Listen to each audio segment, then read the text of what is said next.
gandrīz viss, vēl tikai šis. Nu ko, štukoji, rīkoties kā labāk, tāds samiedzies vēro kaut ko tālumā. Kaimiņiem atkal vienam otru jālamā, taurē tā kā tāluvā, garām klusām jālavās.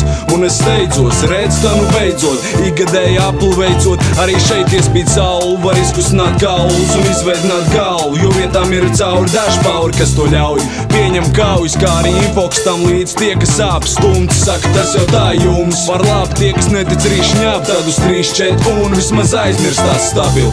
Tur jau kāds tu kuram ir tās izdarības, ģīms šķīps, vēl nesen bijis izskatīgs, tagad psihos, bļaudams bļaukas siko, mierīgs kā jērs, turī tupējis tikko.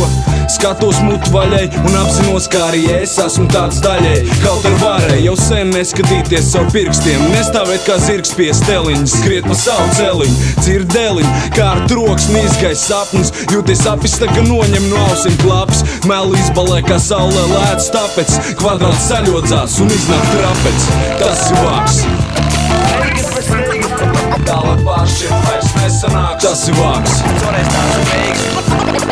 Vēl bišķi un sprāks, tas ir pa naftas kariem, līgumiem.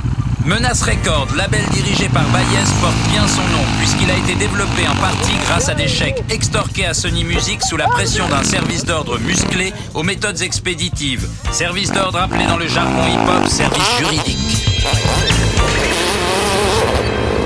Ce qui s'est passé, c'est que le service juridique est arrivé là-bas. Ils ont d'abord frappé les deux videurs qui étaient là, qui étaient fort sympathiques, mais enfin, une guerre est une guerre. Les flics sont arrivés, donc du coup, il y avait les pitbulls, ça vraiment, ça a été une bagarre générale, en fait. Du coup, qu'est-ce qui s'est passé? Il m'a dit, écoute, pas de problème, je te propose un deal.